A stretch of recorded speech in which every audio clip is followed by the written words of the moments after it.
Tonight's Screen 2 presentation is a powerful story of love and betrayal based on real-life characters from the world of Cambridge academia, whose passionate and outspoken views reveal dark secrets. Ian Holm and Leo McKern are the last romantics.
Milton, thou shouldst be living at this hour.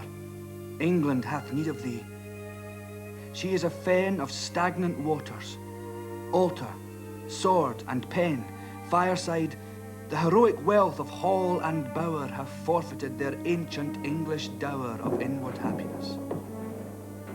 We are selfish men. Oh, raise us up. Return to us again and give us manners, virtue, freedom, power.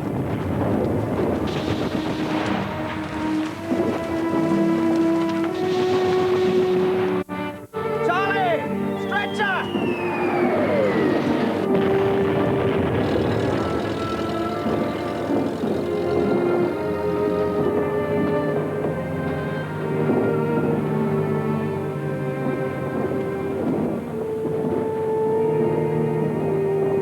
Hey, Professor. Bleeding won't get you out of this.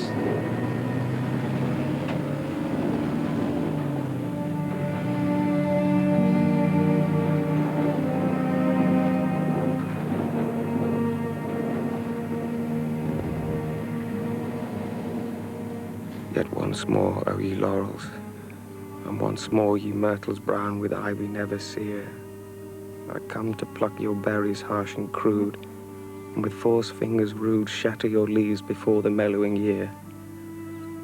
Bitter constraint and sad occasion dear compels me to disturb your season due. For Lycidas is dead, dead ere his prime. Young Lycidas and hath not left his peer. You all right, mate? I knew him. He was a Cambridge boy. Milton is the voice of the English Revolution. In him, the common people found not only a champion, but a champion prepared to endorse political activism with a high style, one that is both grand and popular. It is important for us to remember just how radical a political thinker Milton actually was. What is that noise, do you think, Tulloch? Sounds political, Doctor. Very good description. Political noise.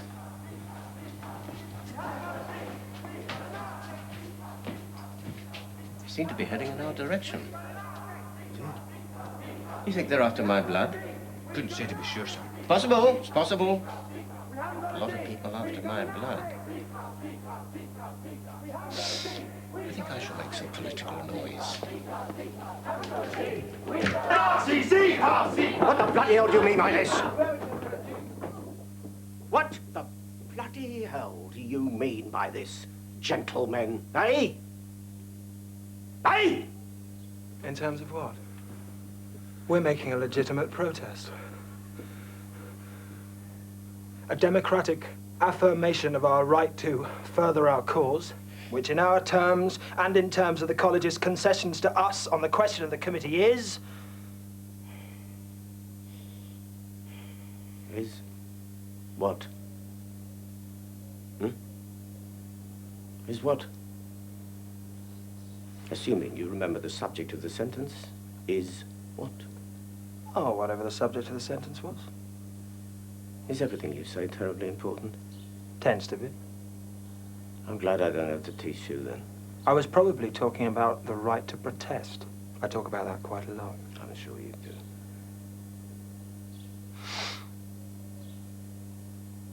Well, protest, by all means. Please protest quietly.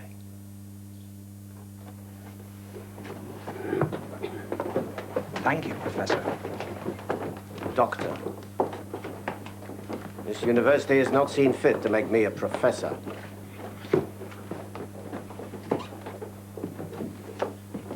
Perhaps you'd care to add that to your list of complaints.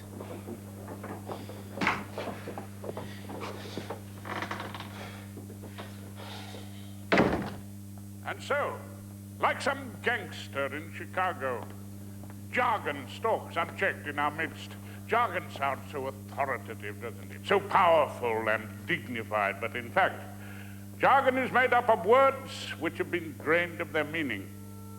There has grown up around our two great universities of Oxford and Cambridge a feeling that they stand like two great beacons of light to attract the wings of all who would seek learning for their sustenance.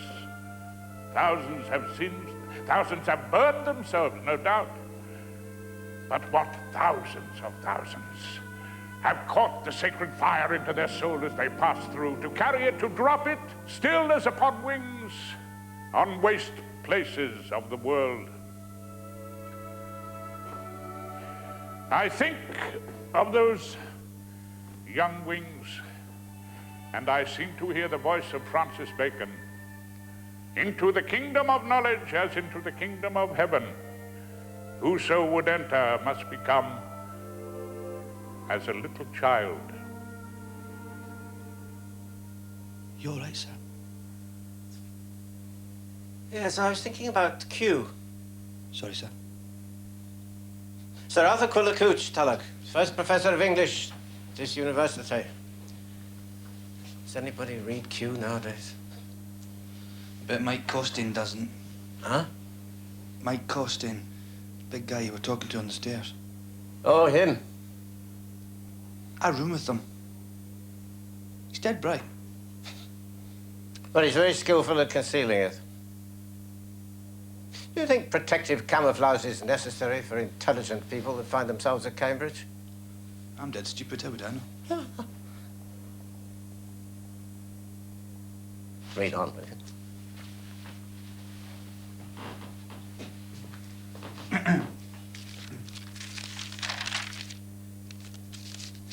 Can we today find a language to express the political opposition of the working class, their exclusion from high culture that does not itself instantly become elitist? Yes, well, you managed a bit of jargon there, didn't you, Tulloch? I don't think I can take any more Miltonic today.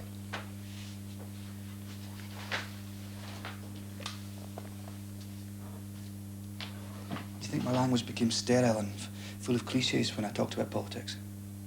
Politics causes such language. But I'm looking for a language. That's me. I know it's out there somewhere, and I sort of have to use cliches to find it. Gotta use words when I talk to you. Huh? Eliot, T.S. You know, it's a funny thing, but people don't like me. Don't they? You don't like me. You seem remarkably well informed about my opinions, Tulloch. You don't know. And I worship you.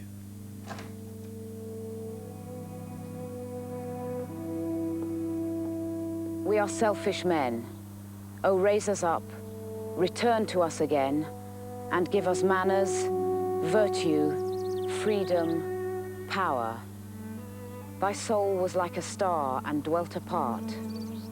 Thou hadst a voice whose sound was like the sea, pure as the naked heavens, majestic, free, so didst thou travel on life's common way in cheerful godliness.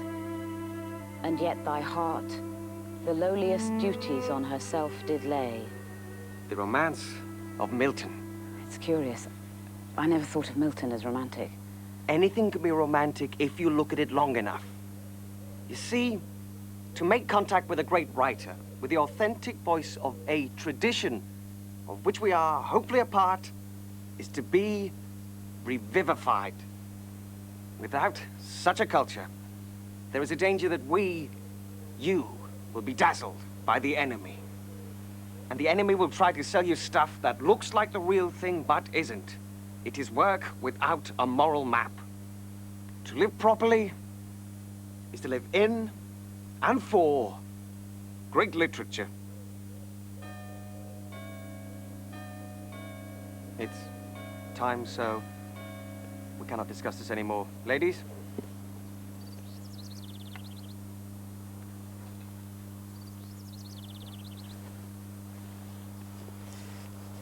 Are you going into town? Yes. I was wondering... Shall we go together? I'd be delighted. Where are you from, Miss Roth? Doesn't matter, does it? Well, it might. My parents are very orthodox. I'm sorry, Miss Roth, I don't understand. Please.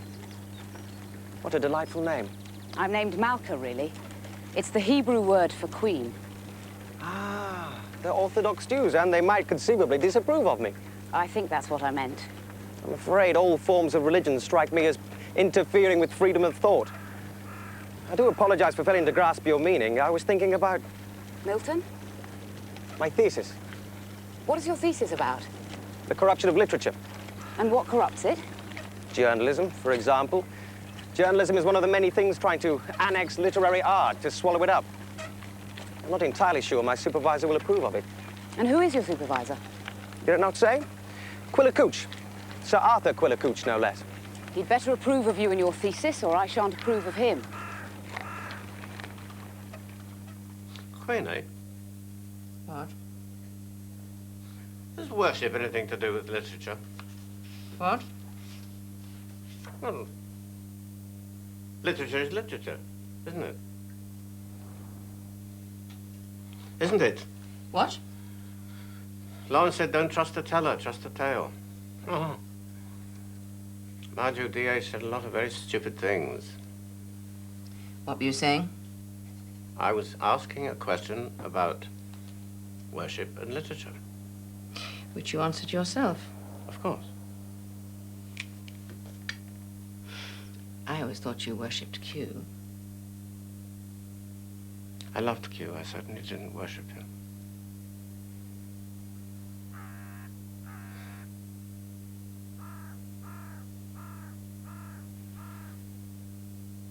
There's someone in the garden.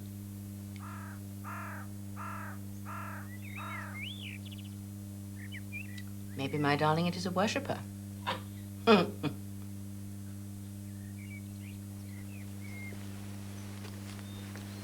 all dead in there, aren't they? You'll see the light, Costy. Why do I share with you, Tulloch? Because you can't get anybody else to share with you, that's why. Yeah, that's why. So did you pick Howard Diggs to be near him? I wouldn't say that. But isn't it a thrill for you to stroll past this church and think, this is where he goes to kneel down and pray for guidance about the inner meaning of women in love? They don't go to church. I know, they're their own little church, aren't they? They're their own little inverted religion. Are you a nihilist, Costin? I'm a nihilist about English literature. People who teach it for a living. I'm a nihilist about people who go on and on about culture and living principles, when the only living principle that counts for most English persons is how to pay the rent. I don't think I like living so near to the bastard. You'll come round. If I penetrate the English school, it will only be to destroy it. I mean, it's a hell of a sight easier than theoretical physics, isn't it? All you have to do is read a few books. He used to chop his head off and stick it on that spire, and right underneath, all he did was read a few books. Come on.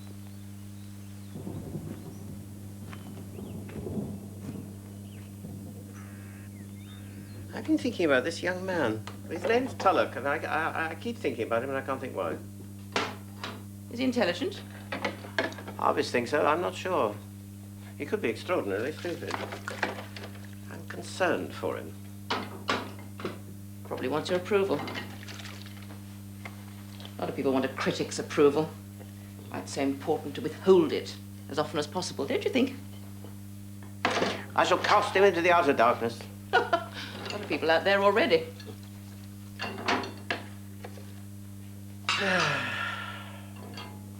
I've learned to live without praise. Queenie,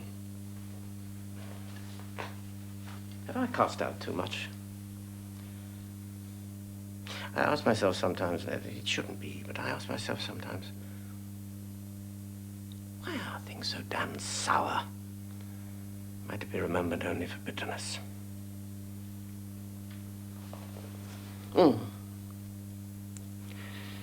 I made you bitter, do you think? You've made me what I am.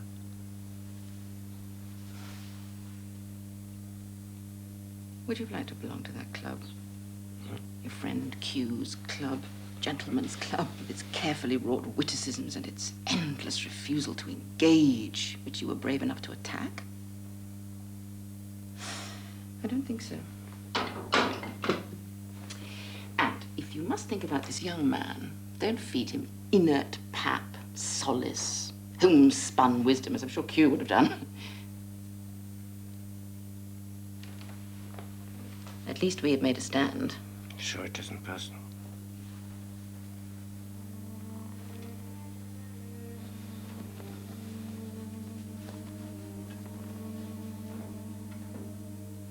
I'm going to bed.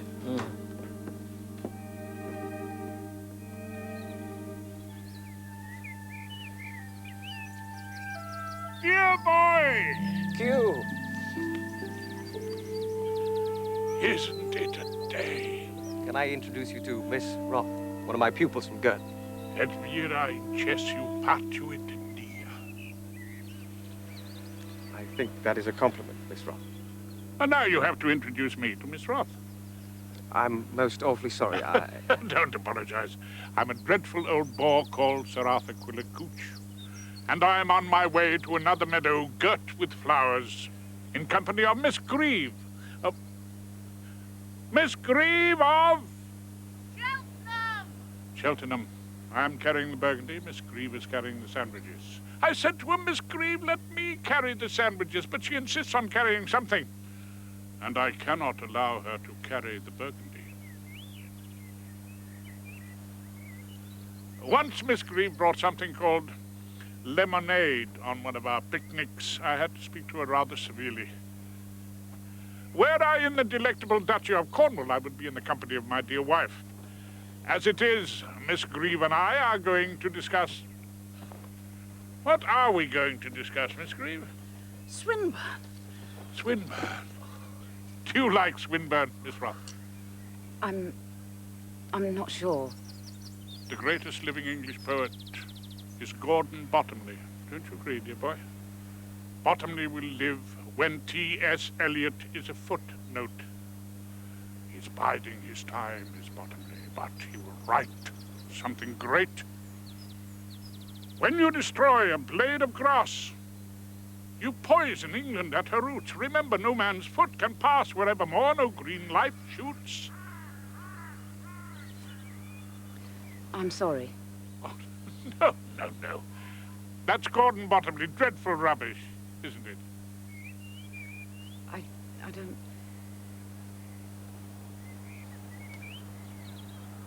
I haven't heard enough to know.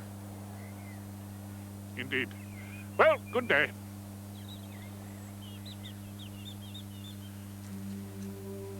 Q. Screen.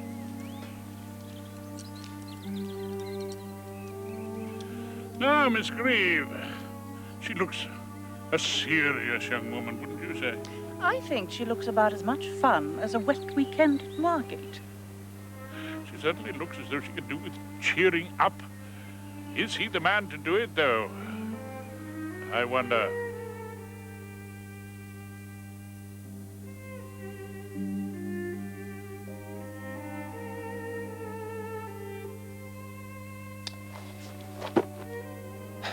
sorry. So you should be. Why is that young man so special? Is it because he's about the only pupil you have left? Perhaps I just don't like the idea of you making it easy for someone. Because since I never accorded you that privilege.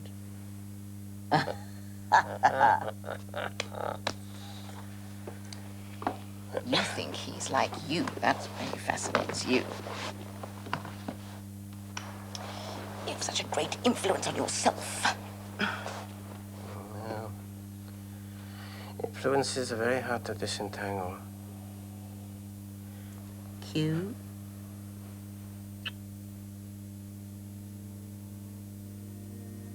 Yes, well, it all starts there somehow. And when I try to make sense of it, I'm damned if I know why. Well, if you make sense of it, tell me, would you? Don't see why this boy should be the first to know. Well, this is, decent, young man. Very decent. I'm most grateful. The corruption of literature seems to be your main theme. By journalism, among other things. Yes, more means worse, doesn't it? Oh, in my case, almost certainly. I have contributed my fair share to the decline of literary standards. I am not Prince Hamlet, nor was meant to be. There, that's from your T.S. Eliot. He isn't my Eliot. Oh, is he not? Your thesis is pure Eliot. These fragments have I shored against my ruins, the ruins being the sort of journalism I write. I'm surprised you can bear to read him, let alone remember him. Oh, I can read him all right. It doesn't mean I have to like him. This is the way the world ends. This is the way the world ends. This is the way the world ends. Not with a bang, but a whimper. What is he so miserable about? The world as it is, I suppose? Oh, don't tell me about the world as it is. I don't want to hear about anything that happened less than 2,000 years ago. Unless it happened on the river? Precisely. Aren't we talking about things we're preserving in a world that has changed? Changed utterly. Distinguishing between the structure and the rubble, and sometimes building a structure from the rubble. Oh, you have to be at Girton? Shall we walk together? By all means. Books aren't life itself, are they? They are its reflection. Life is here, now. And while we're at it, why is there no room in your and Mr. Eliot's world for beauty? I make no apologies for using the word, I'm afraid. Things which are not ugly. Things which are lovely and pure and of good report. Remember them? I remember. All you want to do is to force my face into the... I'm not sure that I am the man to supervise your thesis. Q, I'm sorry, it's not possible. Oh, good heavens, boy. I've been the most pompous ass, haven't I? Here I am, talking about manners and behaving in a most unmannerly fashion. Oh, I shall be showing traces of neurosis next. You'll have to send me to Mr. Freud in Vienna to be analyzed. And isn't he frightfully expensive? Go on, my boy. Off to your young ladies at Girton. They await you. Sant puellae, pulcherrimae. And as you're late and you can't row, you will just have to run. Oh, run! Run!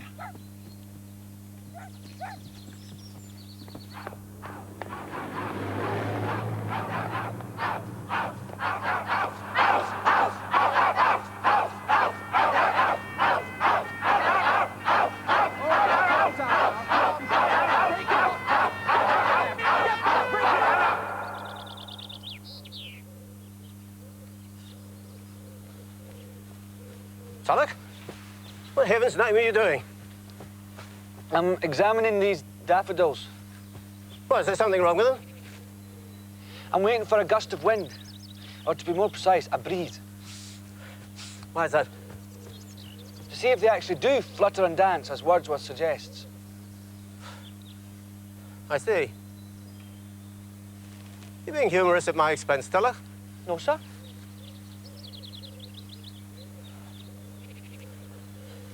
Well, of course, to make a truly objective scientific assessment of Wordsworth's verbal felicity, you'd have to go to the Lake District.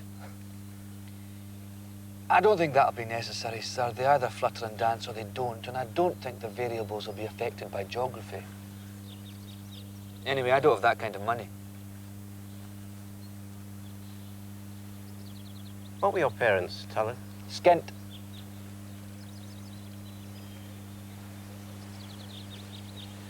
Well, here comes a breeze. What do you think? I think they just twitch spasmodically. Well, these are Cambridge daffodils, you know. Like a mental patient. Yes. Well, you'll forgive me if I leave you to analyze the finer points of the local flora. I have work to do. Sir. Sir. Mike Costin's coming over to the English school. Literature's his thing now. Oh, it's his now, is it? One of the things he says is that art is based on absurd propositions. I mean, like, Wordsworth maintained that one impulse from a vernal wood could teach us more than Galileo, Newton, and Shakespeare, and people listened to him. Because he was a great poet. Why? Why was he a great poet? Because he can't be counterfeited. You can't make graven images of him. Look. They think this is Lawrence. It isn't, of course. Can't be. It's false precisely because Lawrence is true. Lawrence was a visionary. He was preoccupied with the deep levels of life, Tulloch. And this?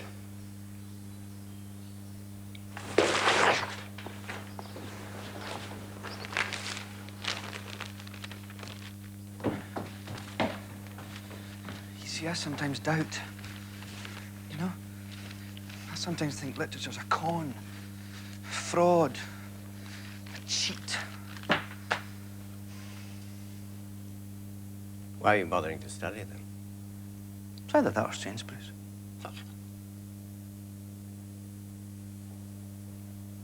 I'd like my wife to meet you. Come to tea on Sunday. Does she know why Wordsworth was a great poet? Come and find out.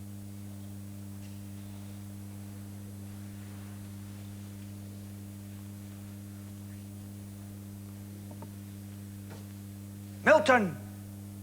Thou shouldst be living at this hour. England hath need of thee. And bring Mr. Costain with you.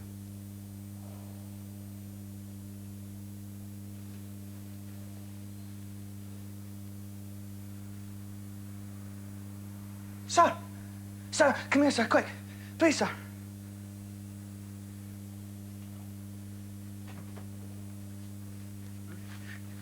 They are fluttering. See? They are dancing.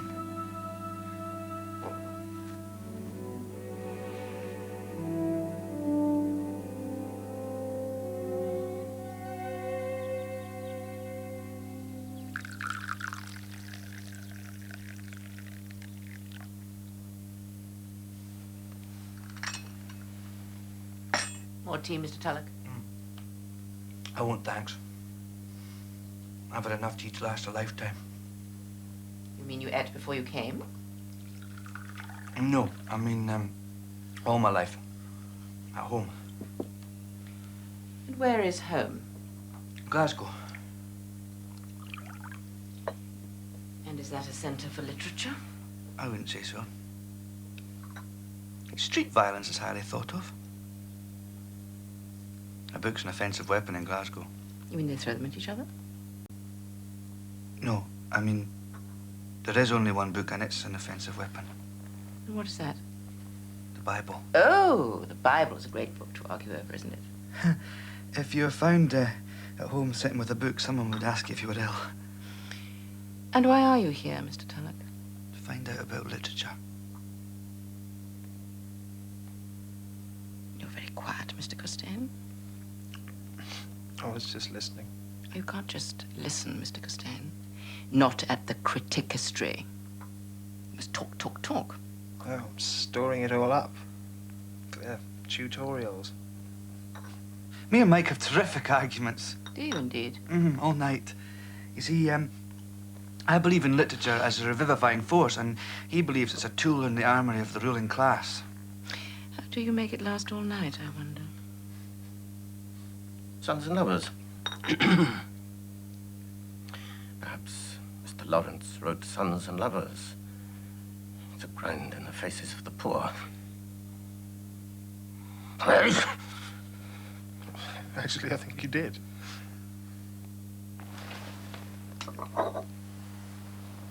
To grind the faces of the poor in it.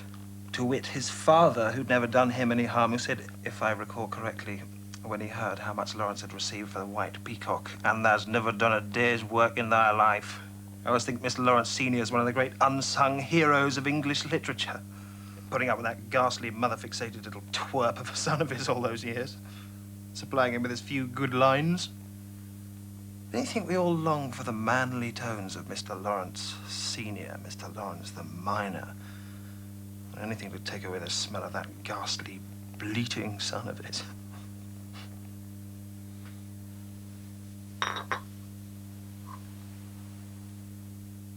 Have you read my husband's book on Lawrence? No, I haven't, I'm afraid. I must get round to it.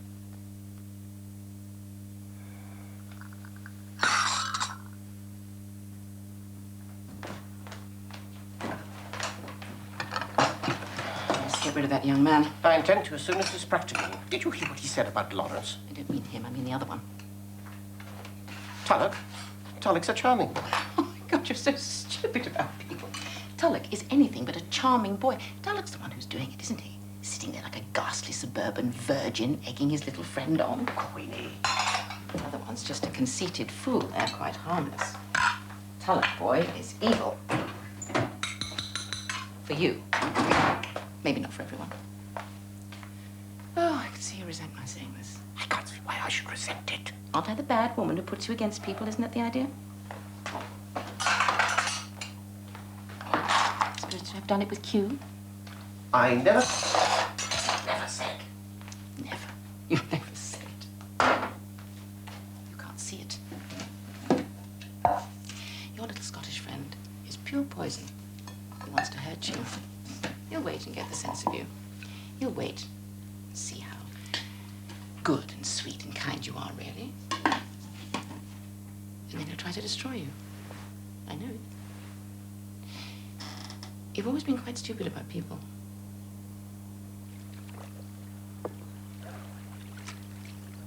I promise not to mention Gordon Bottomley this afternoon, or to raise the subject of your young man's thesis. Good. Oh, I'm going to be terrified of you, Miss Roth. Queenie. I'm going to be terrified that I shall say something with which you will disagree. I'll just have to be diplomatic, won't I?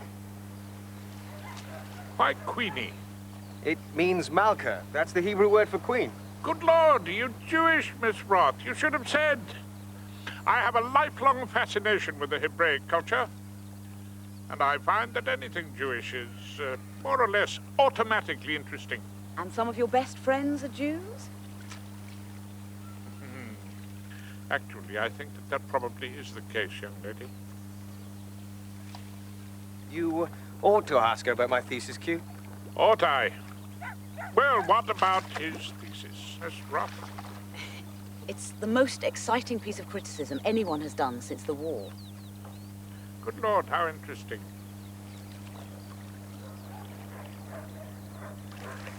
Nah, go it, Grandad!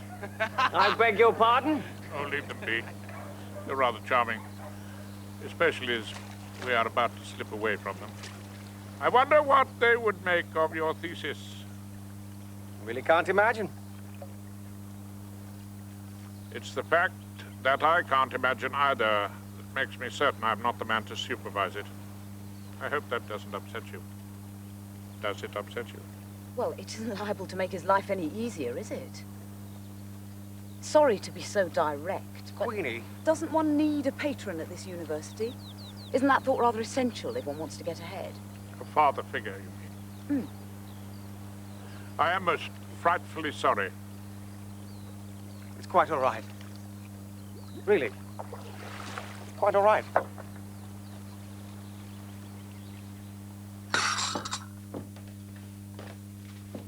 I think we should discuss the case of Sir Arthur Quiller Couch. Is he on trial? All writers are on trial, don't you think, the moment they put pen to paper? The trouble is, people are frightened of making judgments and sticking to them. There's a great spirit of cowardice abroad. Why do you think that is? Why do you, Mr. Tulloch? Risk a judgment? I'm a mere student. And all students do is ask questions. Is that it? Some teachers ask nothing but questions. Very well. If it's judgment you're after, I'll give you judgment. I shall ask the doctor to pass me Q's poems. Pass me Q's poems?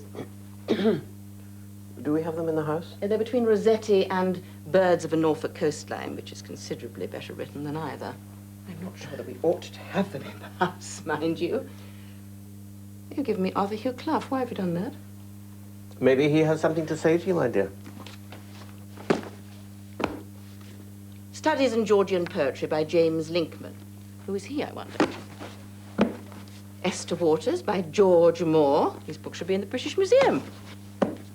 A Life of E.F. Benson. Could you call it a life, would you think? I should think it more an error of judgment. Folk songs of the Appalachians. Ah. Here we are. Collected poems of Sir Arthur Quiller Couch, first professor of English literature at this university. Shall we open a page at random? My dear.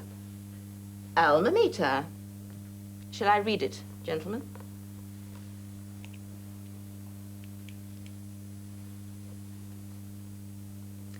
Know you her secret none can utter, hers of the book, the tripled crown? Still on the spire the pigeons flutter. They had to flutter because of utter. It's probably only a secret because of utter. And as utter is only there because of flutter, we may surmise that the real secret of which the poet is talking, the real mystery, is why he should be bothering to write about pigeons, books, crowns, at all. Still by the gateway flits the gown. Still on the street from Corbell. Corbell. Where's the dictionary? Next to the Northrop Fry. Who has a limited vocabulary.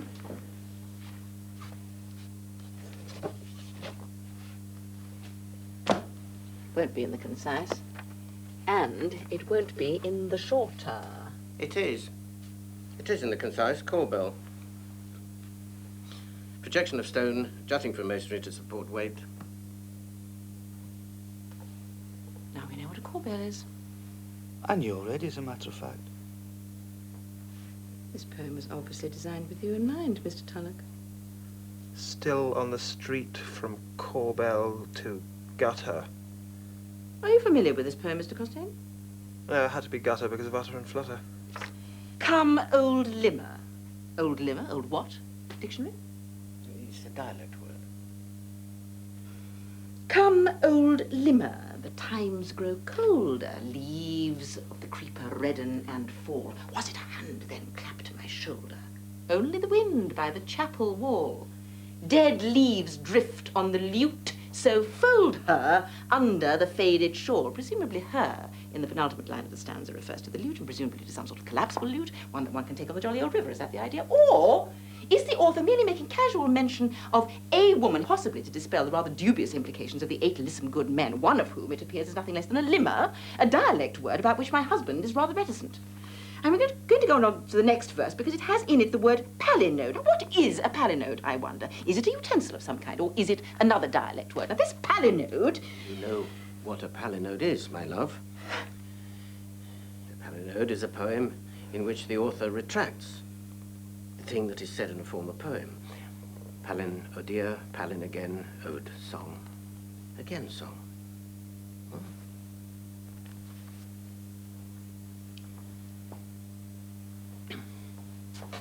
The Alma Mater is it's a poem about Oxford, but it could be Cambridge. But there is a real note of elegy in the poem, a feeling of genuine loss from an England that was smashed by the First Great War. An England which neither of you can have any conception. So that in spite of the hail fellow well-met meet, there's real loss and loneliness here.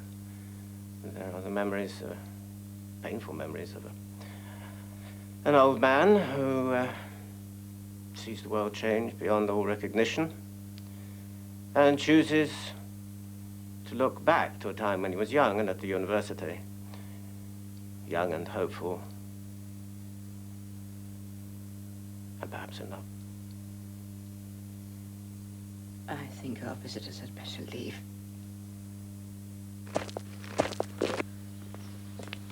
Why did you agree to teach him?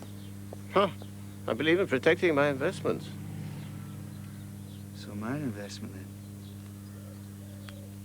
What do you think? Wait there a moment.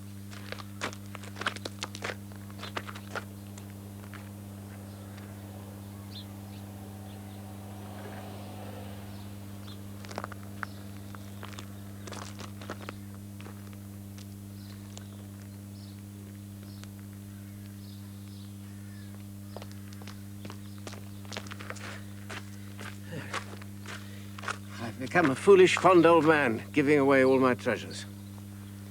Is it valuable? Oh, you can't know how valuable. Is that? Jonathan Couch, Sir Arthur Quiller Couch's grandfather. 1815. That's right. Is there a story behind it? Hmm? Is there a story as to how you acquired it? Oh, there's a story. Wordsworth. Precisely. Wordsworth.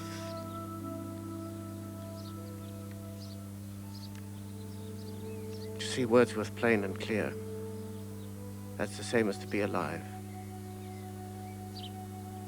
And of course, sometimes with Wordsworth, you want to say, no more of that, no more of that. But sometimes, oh, sometimes he can stop you in your tracks, can't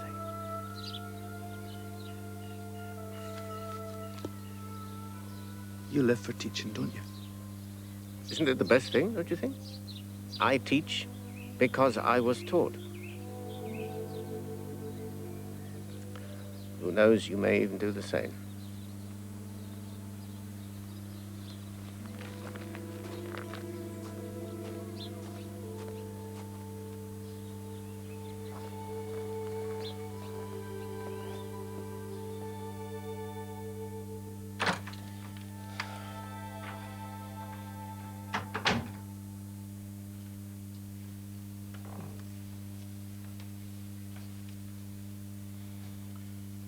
Let's fight.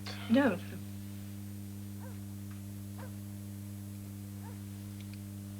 It's just that, awful sentimentality I can't stand. Is love about that?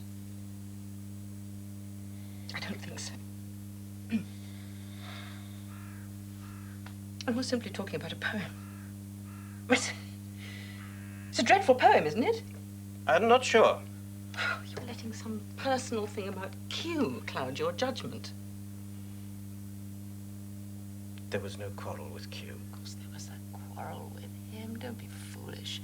There had to be a quarrel with him once you backed Elliot. You had the most serious quarrel with him a man can possibly have in his life. A quarrel about poetry. There may have been a disagreement, but there was nothing personal. Are you absolutely sure about that? It was bitterly personal. It always is with you. It's how it has to be. If you are to be honest. Well, you were uncommonly hard on that poem. It's a dreadful, dreadful poem. And I do not understand why it is that you're suddenly walking about being misty-eyed about someone who was a relic even when he was alive. I'm looking for the moment.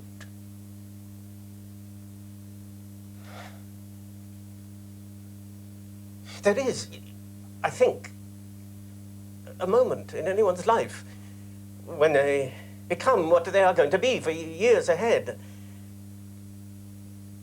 Of course I couldn't go with Q, I know that, but what of him do I want to keep? Because things change. I look ahead into the future from this moment, and I wonder whether what I brought with me will do in the final analysis. Do you understand? Whether it is, in the final analysis, enough. I look into the future, and I see terrible, grinning yahoos, mindless chatter about nothing, senseless, soulless journalism on book burning, and worse than book burning, a world of dead theology and living gossip.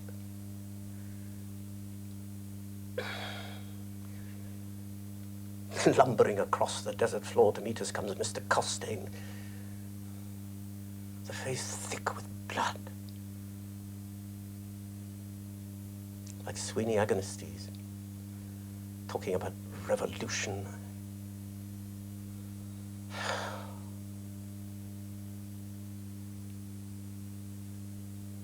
I can't go it alone, you see.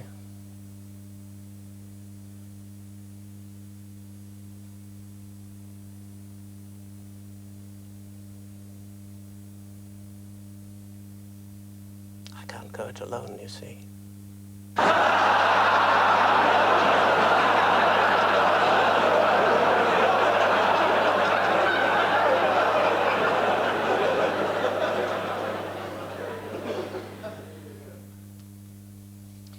So, ladies and gentlemen,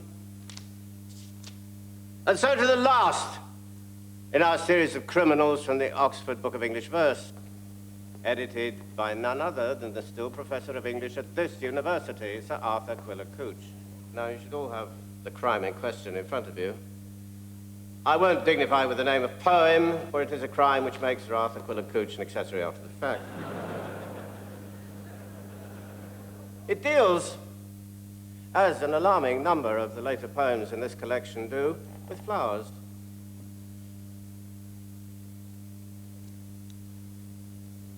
Well, Sir Arthur, there are those of us who wished it might have been more, but let that pass, let that pass.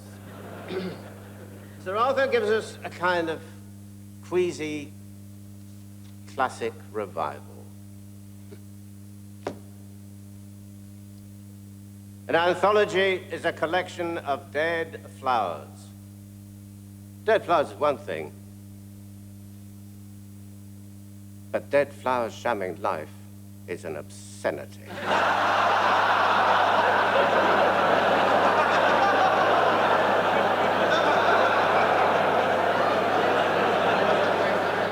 It all started with this thesis of yours, didn't it? You raised the question of whether we shared a culture, and you seem to think that we do not. I find that a terrifying idea. Ideas are supposed to be frightening, aren't they? That is not the issue. The issue is whether we share a culture, isn't it? And I have only to look out of my window to know the answer. Just over that wall, even in Cambridge, there are ordinary people. And I cannot believe that they see things much differently than they did in Shakespeare's day, or that they are so very different from you and me, or that they can't be expected to understand poetry. They inhabit a different world. If I really thought that was the case, how could I stand up on my hind legs and talk about something called literature? Because if literature is in as bad a way as you make it sound, it's little more than a private language. And you know what happens to private languages. They grow stale, they die, and they are forgotten.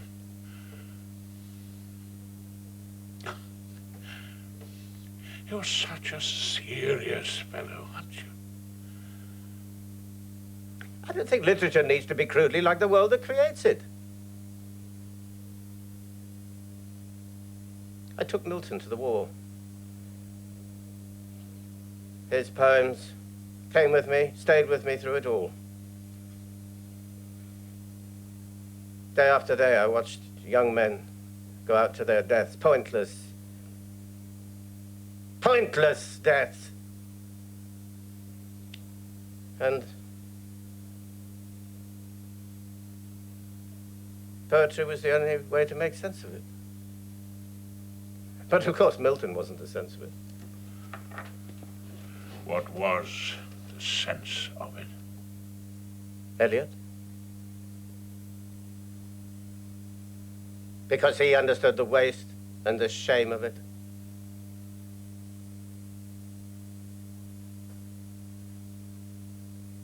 A heap of broken images where the sun beats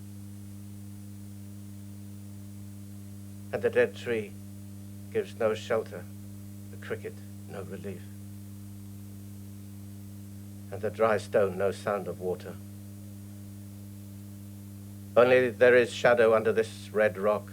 Come in under the shadow of this red rock, and I will show you something different from either your shadow at morning, striding behind you, or your shadow at evening, rising to meet you.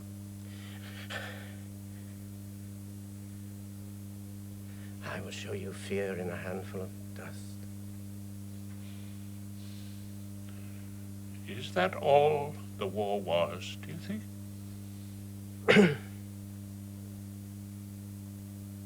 My father said to me,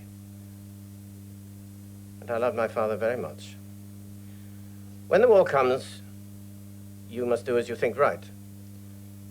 But I could wish you not to go as a soldier, so I went as an ambulanceman, and I saw it. And that's all it was, a handful of dust.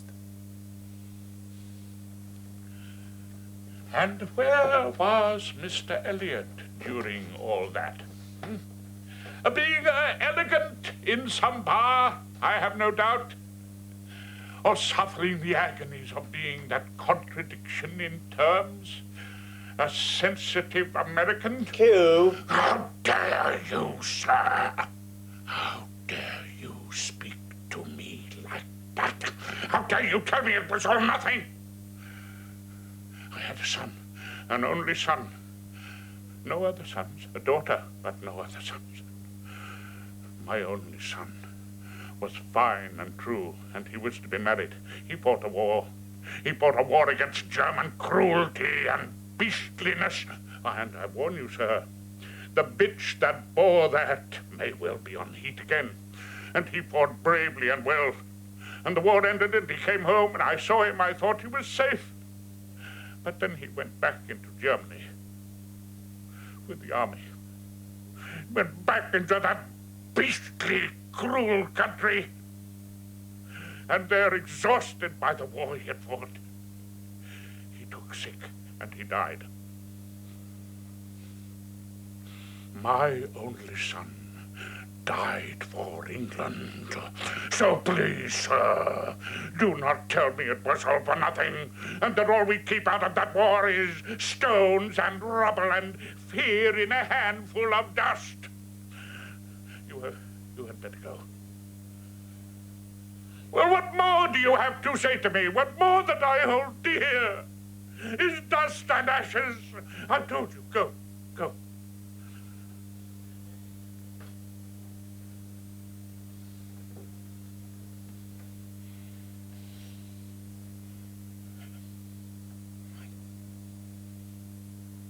I didn't know. No. I must apologize. Never speak of these things again. We will not speak of it to anyone. No. I have not said these things. I'm not saying them now. Do you hear me, sir? Yes. Oh, Absalom. my son. Oh, Absalom, wherefore art thou Absalom? He was so dear. My only son.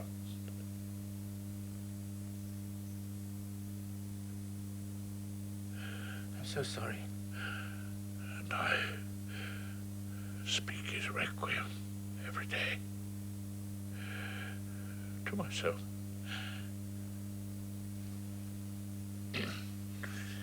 And I tell you, boy, it's not bloody Eliot that I read for him. Nice.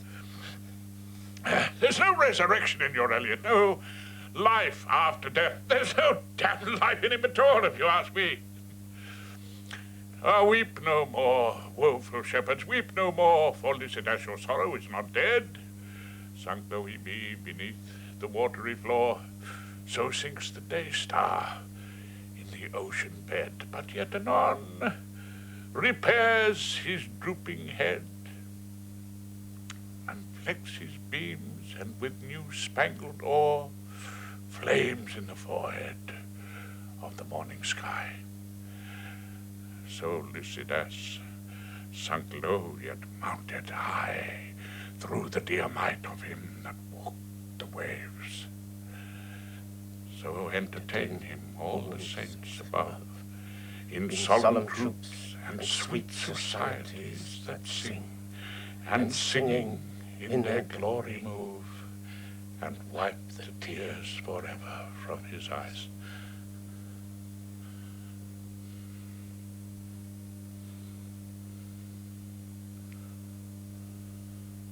Well, I had better go.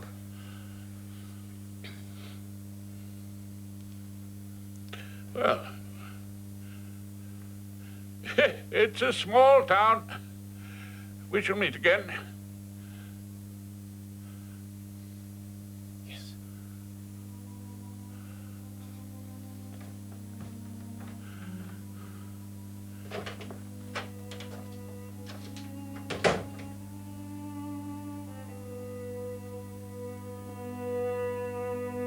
We are selfish men. Oh, raise us up. Return to us again and give us manners, virtue, freedom, power. It might seem ironic to speak of Milton as a romantic, but this is what, in this poem at least, he may well have become. Yes, but... But what? Yes, but... Oh. Right. Shall I go on? If you think that would be wise. There's a whole lot more. Writers, of course, do become things they never intended to be. Time changes what they said or intended to say. Would you agree, Mr. Costain? Yes, but?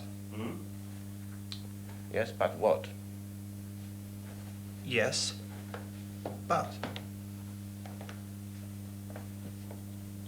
Well, I think that's my line. Well, I'm allowed to say it, aren't I? Well, that depends if you want this tutorial to go anywhere. Where would you like it to go? Look, Mr. Costain. Mike!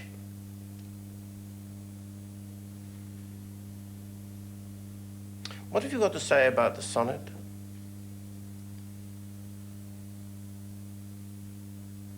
What have you got to say about Wordsworth's sonnet, Mr. Costain?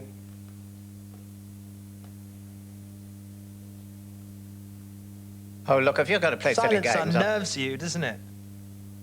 On the contrary, I'm rather fond of silence. And if you maintain it, I shall continue to teach Mr. Tulloch. Uh-uh. I beg your pardon. Uh-uh. It's a bit like yes, but.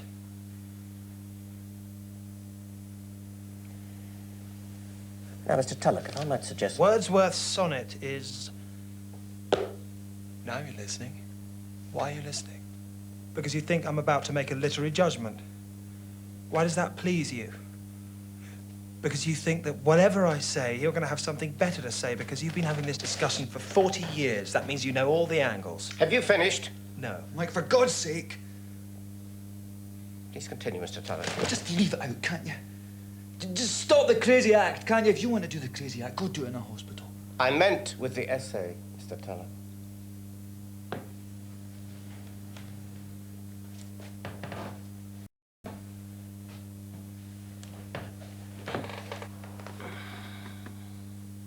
Britain, in other words, lacks a culture, and in seeking that culture must inevitably seek the past. It was only through the past, the days when we shared a common culture, that the present can be made meaningful. Good. Thought you'd like that. Could have come out of one of your lectures, couldn't it? People always like their pupils to repeat what they've said. Gives them a sense of security. I suppose that's all tradition is, really, isn't it? Endless repetition of something seen to be true because of that repetition. It's like advertising. In due course, Mr. Costain, I look forward to hearing your views on Wordsworth's sonnet. In the meantime, could we listen to Mr. Tulloch, please? Thus is it that Wordsworth's romantic... Shut up, can't you? Can't you? Just leave my head alone, can't you? Sure.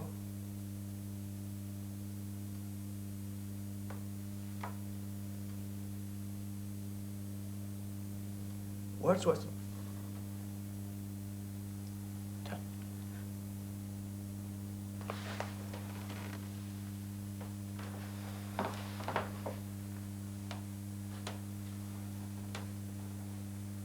I think it might be better if you left us, Mr. Costain.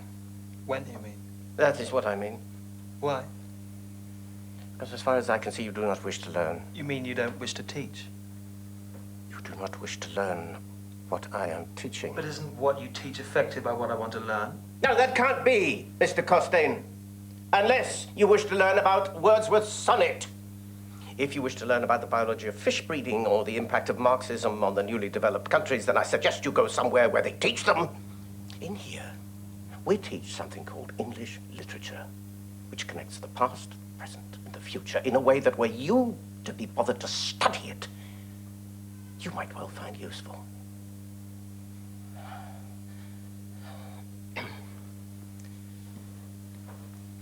Please continue, Mr. Tulloch.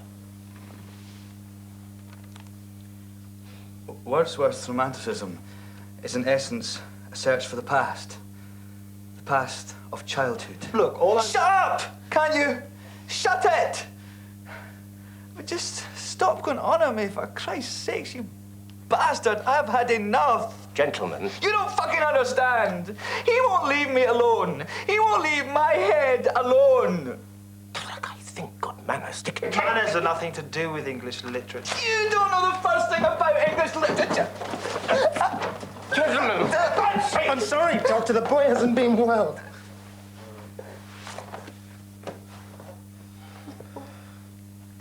He hasn't been well. In his head.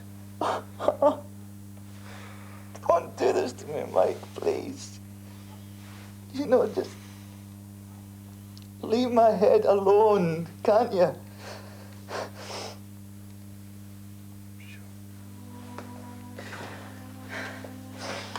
Leave my head alone.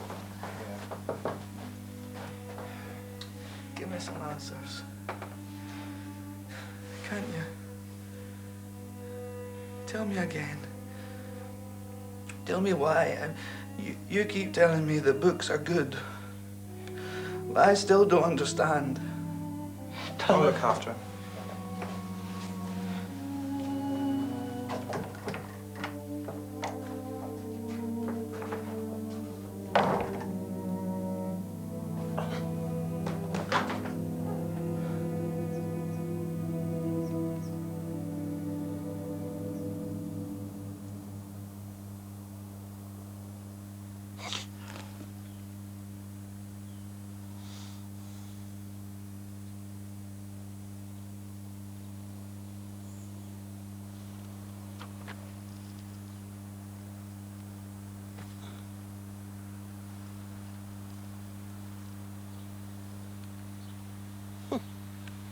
Extraordinary.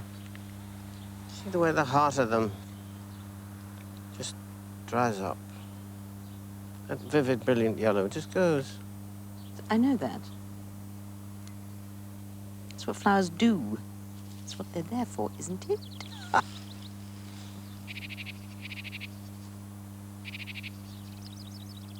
There's someone on our spire. Look, they're halfway up the bloody... Stella. Oh, my lord. Whatever made him do a fool thing like that? Oh, my giddy aunt. Oh. Why is he doing that? Why that church? Because it's in our back garden, that's why. To show you how certain he is, I suppose.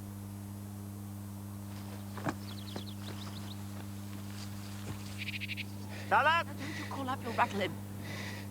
We must telephone.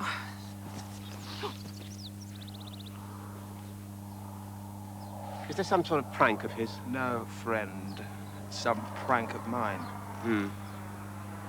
And why this particular church, may I ask? Isn't it usual to do this sort of damn fool thing in college? Well, there's a good view of your house from the top, Doctor. I thought it might be quite good for the boy to see his idol in perspective. Poetry is the breath and finer spirit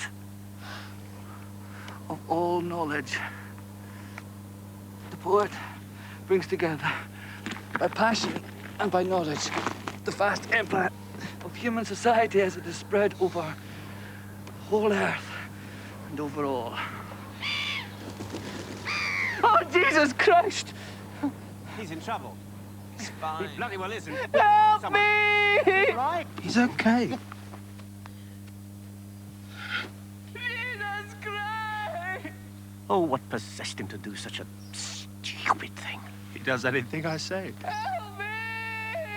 He's my pupil in a school of one. Oh, I should think you two deserve each other. Don't go You anywhere. unspeakable Don't go little... anywhere. I just wanted to show the little bastard Cambridge.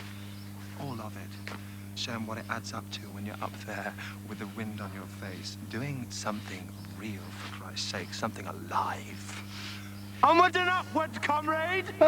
See, we'd had a joint or two. We were having a conversation, believe it or not, about literature. Yes, and what has literature got to do with climbing a church spire? Well, someone gave him a book. And he's climbing the spire because of the book, right? How's that? Well, Tulloch thinks that poetry should change your life. It's a book of poetry. And he's going to change his life quite radically if he doesn't get a move on. But he's angry with you.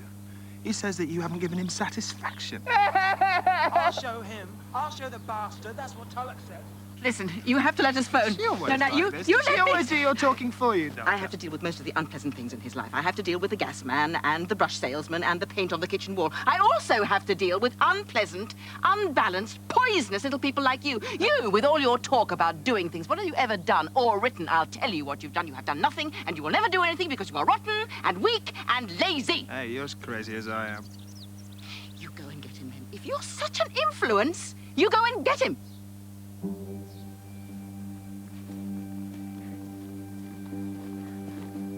You young man. Let him go. He's... Go.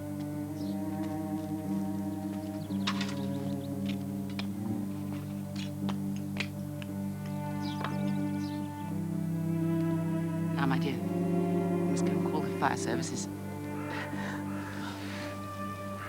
The poet does by passion and by... Earth hath not anything to show more fair. Dull would he be of soul who could pass by a sight so touching in its majesty. The city now doth like a garment wear. You're okay now, Tulloch. I can't move! Take it easy. No worries, son.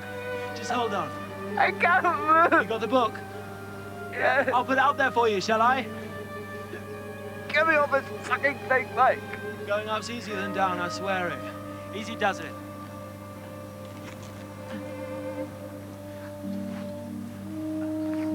That's my boy.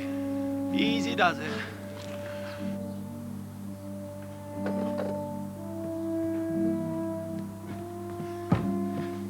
Right. Oh, my God. You can make it. Professor Costain says you can make it. Come on, move your left foot up. Yes, come on.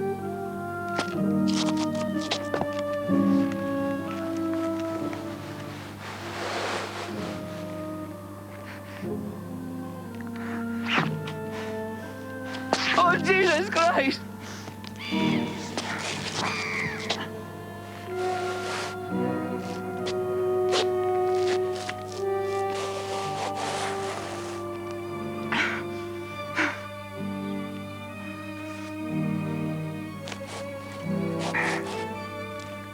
That's it. Reach up to it.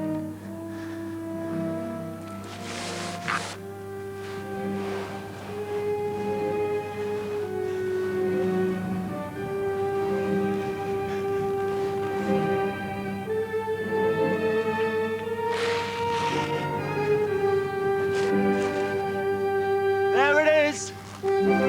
Cambridge! You see it all? There it is. I have for you Cambridge, Tulloch. Cambridge English. Who needs it? I don't know. I mean, does it give you a buzz like this? What do you think? Cambridge English is dead, man. Dead and gone. See, from up here, they look different, don't they? The good doctor and his wife. The great tradition. This is a great tradition. Why? Well, it is. Yeah, so what, you know? So fucking what? Hey, Costain! I can see him.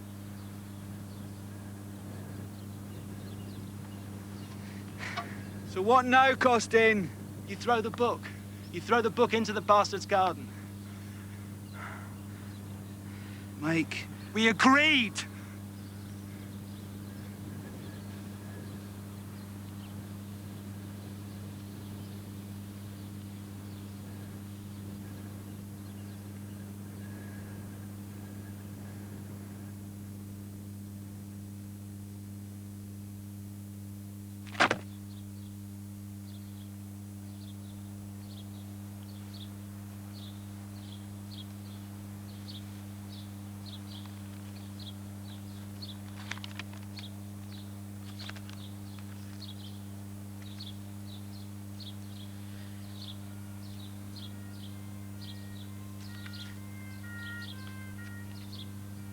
You gave him that.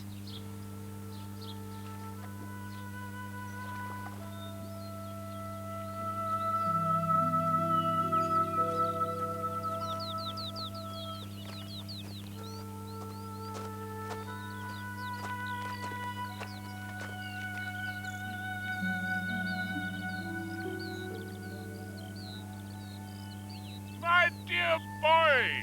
You. Welcome. You know my wife, Queenie. We've met. Indeed, indeed. Elvira in Cheshire Patwin, dear. You say that to all the ladies? Have I said it to you before? Years ago. What a dangerous memory you have, my dear. We are playing croquet. I don't suppose you would care to join us. I have an appointment. One of your fierce lectures. Uh, Well, stay for a moment. I have something for you. Now, I know that this is not the sort of garden of which you approve. Why? Oh, only teasing, my boy.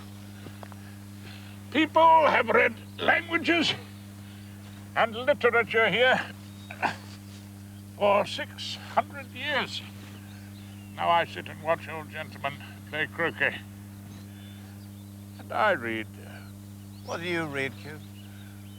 Well, I don't read Eliot. But there are other writers upon which you and I could agree. Possible. Oh, you are a terrible man. I want you to have this.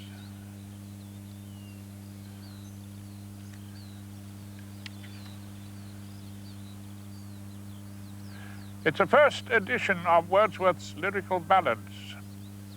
My grandfather bought it in 1815. The year Napoleon was defeated, when he was a man of 26. It shows how close we are to the 19th century. I think the last time we met, we talked of the war that finished all that. Did we not? Q, I can't... Well, I suppose there will always be wars. And each generation will try to find something to make sense of them. I can't keep this. I want you to have it. We aren't here long. and we should use each other as well as we are able,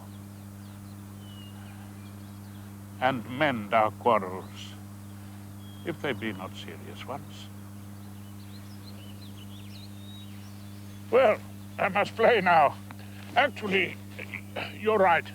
Austin Dobson is a dreadful poet, almost as bad as Gordon Bottomley. Oh, but an awfully nice man, I believe. Not that I ever met him.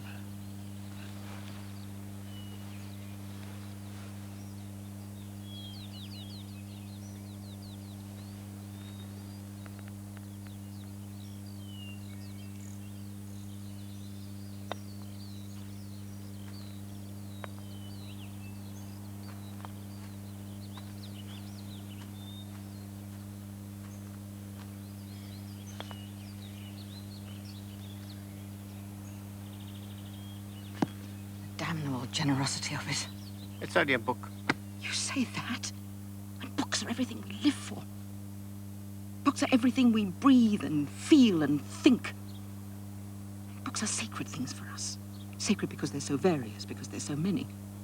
And when the day comes, when books mean nothing, when they're cast aside and made light of, don't mean more than they seem to mean, that will be the end for us. Of course it will. Come on, lad. Take it easy. You're all right. Come on. Business as usual, Wednesday? I'm sorry. Will you never stop letting them betray you? You never stop allowing them to treat you so shabbily.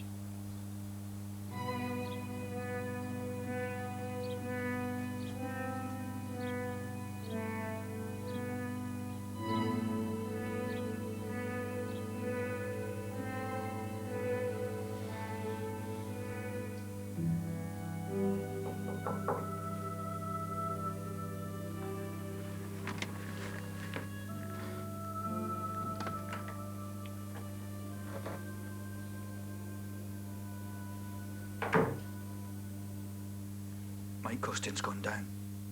So I understand. God knows why I came up in the first place. I find myself asking that question. And the book. Yes? I feel so bad about the book. It's only a book. Shall we get on to Wordsworth? If you don't mind, Oh, you haven't brought an essay? Well, it's all right. Don't concern yourself. I think it's all over between Wordsworth and me. I'm sure it isn't.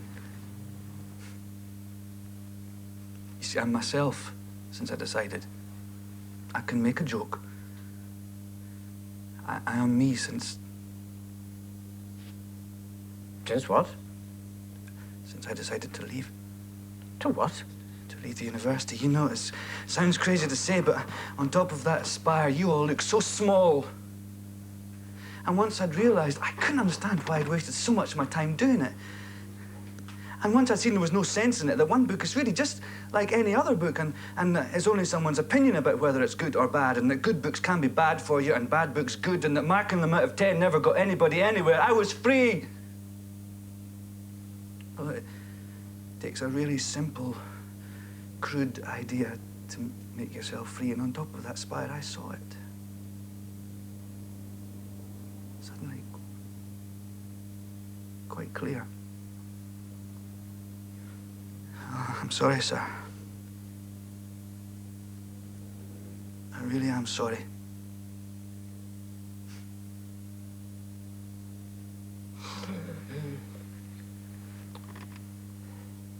Don't be. People have dropped out of the English class before now. I'm sure the list of those whom I've failed to inspire must be as long as the Roll of Honor in the Great War. No, I really am sorry. For God's sake, stop apologizing, boy! You're not the most brilliant pupil I've ever had, you know. I'm not going to go home and weep over your departure. I mean, what's so special about you? There's nothing special or interesting or important about you. You're just a stupid little boy from Glasgow who fell into bad company, that's all. And if I had people to teach him, I could really,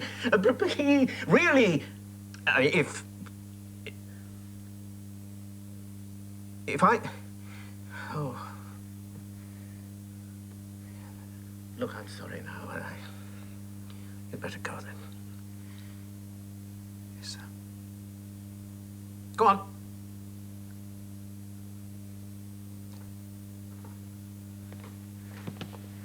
But don't expect me to be pleased about it. Don't expect me to shake your hand and pat you on the head and send you off into the world as if nothing whatsoever had happened, because something has happened here, Tulloch, and make no mistake about it.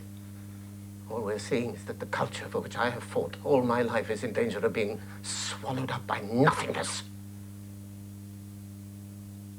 Do you really think that culture, that knowledge of the world, of whatever discipline, can be reduced to the table talk of some ghastly, ignorant little savage like your friend Costain? Hmm? You really think that what he's peddling is as much as what I've offered you? I think literature may be everything to you, but it isn't to me. It never was, really. I wanted too much from it.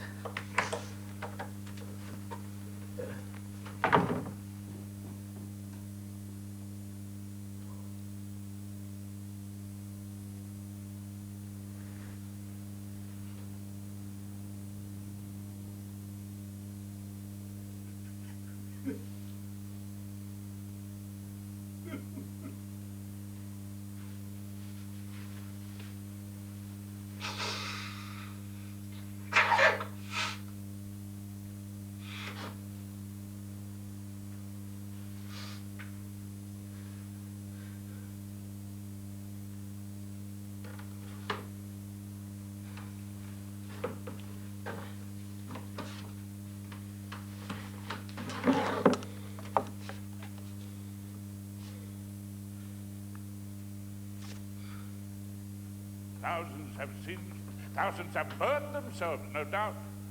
But what thousands of thousands have caught the sacred fire into their soul as they pass through, to carry it, to drop it, still as upon wings, on waste places of the world. I think of those young wings, and I seem to hear the voice of Francis Bacon. Regnum scientiae ad regnum caeli, non nisi sub persone infantis incretur. Into the kingdom of knowledge as into the kingdom of heaven. Whoso would enter must become as a little child.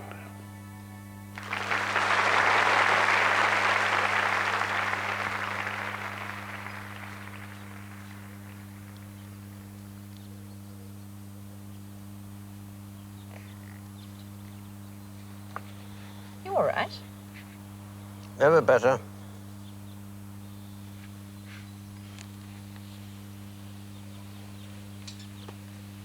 You don't look all right. I'm fine, I'm fine.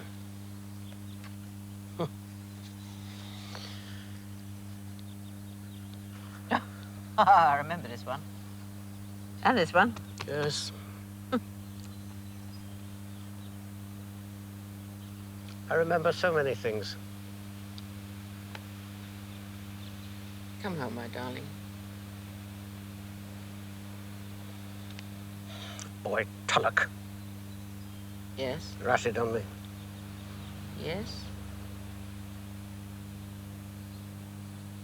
Does anyone want to learn English anymore? Is it thought about at all? Oh, no, he was no good. None of them are any good. None of them? None of them. I thought that was my line. Well, you're welcome to it. People will probably attribute it to you anyway. Man the other day said you'd written all my books. I'm sure they'd have been less favorably received had I put my name to them. People say we're a firm. Let them. Let them. So long as it's a good firm.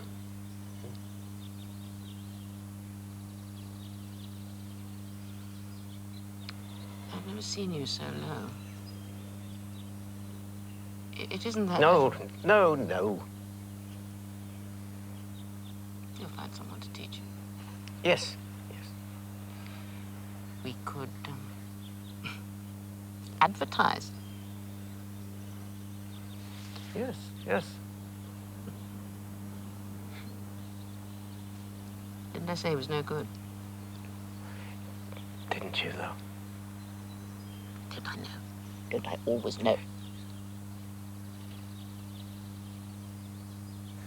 Always.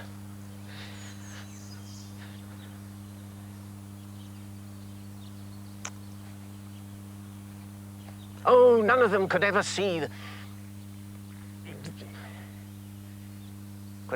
fury of it all, you know?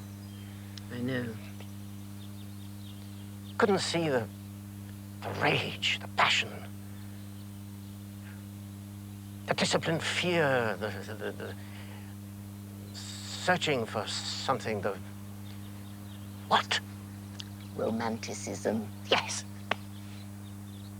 Yes, the only word for us, my dear. The only word to describe us when all's finished, although that word too will be wrong. Can't write a critic's epitaph. Can't get at the endless longing, the never quite, the not expressed. Because the existing language won't do, will it? And almost before we've said longing, we have thoughts lying too deep for tears, and so on. And before we've said silence, we have still unravished brides of quietness, I am afraid. Oh, before we've said love, it's love's mysteries and souls do grow, but yet the body in his book, it's the looking for those words. And better than those words.